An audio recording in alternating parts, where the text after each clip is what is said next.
معزز سامعین کرام، ایک سوال کیا گیا ہے، پسینے کے تعلق سے سوال ہے۔ پوچھا گیا ہے کیا پسینہ زیادہ آنے سے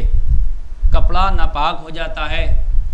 کیونکہ بسا اوقات دیکھا جاتا ہے کہ جو لوگ کھیتوں میں کام کرتے ہیں یا محنت و مشقت کا کام کرتے ہیں تو زیادہ گرمی کے موسم میں زیادہ محنت کرنے کی وجہ سے ان کا پورا جسم پسینے میں نہا جاتا ہے اور ان کے کپڑے بھی پسینے میں بھیگ جاتے ہیں اور پسینے سے ایک طرح کی بدبو بھی خارج ہوتی ہے، اور اس بدبو کی وجہ سے انسان پاس میں کھڑے ہونا یا پاس میں بیٹھنا بھی پسند نہیں کرتا۔ اب کچھ لوگوں کے ذہن میں یہ بات رہتی ہے کہ جب پسینے کی بدبو اتنی آتی ہے کہ پاس میں انسان بیٹھ نہیں سکتا اور پاس میں انسان جو ہے اس کے کھڑا نہیں ہو سکتا،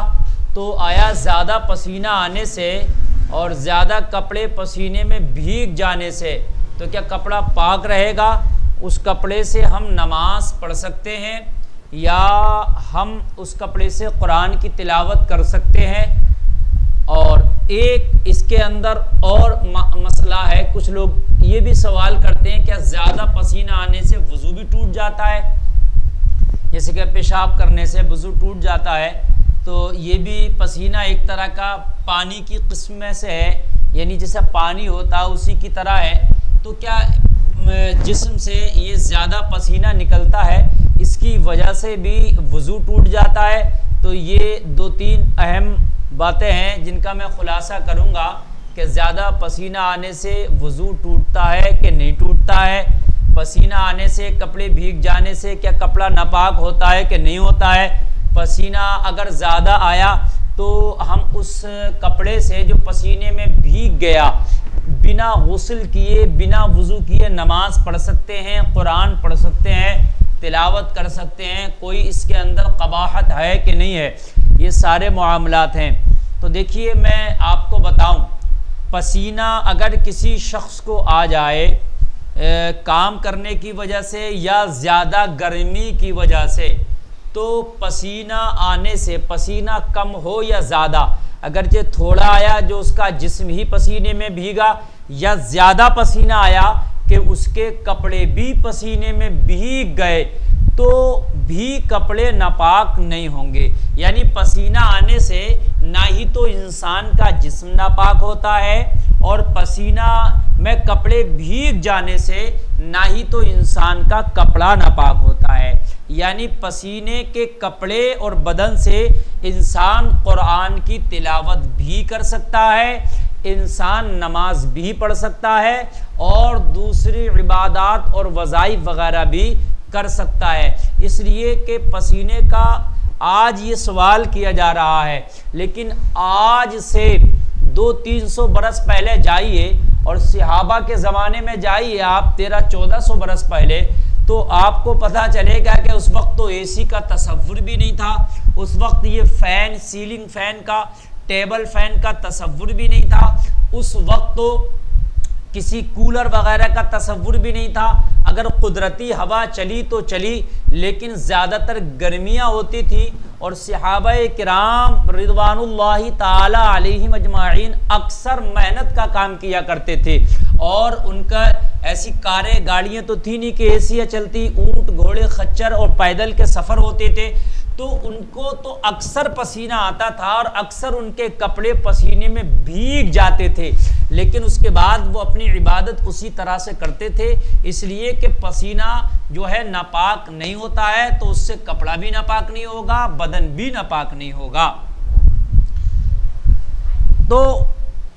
آپ پسینے میں کپڑا بھیگ گیا یا بدن بھیگ گیا، بنا قرأت نماز بھی پڑھیں، تلاوت بھی کریں اور آدو وظائف بھی کر سکتے ہیں، کیونکہ یہ تو بزرگان دین کو آپ دیکھیے وہ عبادت کرتے تھے یا کوئی محنت کرتے تھے، پسینے میں سرابور ہو جاتے تھے اور ان کے کپڑے بالکل بھیگ جاتے تھے، لیکن اس کے باوجود ان کی عبادت جاری رہتی تھی۔ جیسے آج اگر دیکھا جائے گرمی کے موسم میں آپ دوپہر کی ظہر اثر وغیرہ کی نماز پڑھیں، جس سے بڑا اس وقت شدت کی گرمی ہو رہی ہے، تو اگر اس میں کولر وغیرہ یا فین وغیرہ نہ چل رہے ہو، لیٹ بھاگ جائے،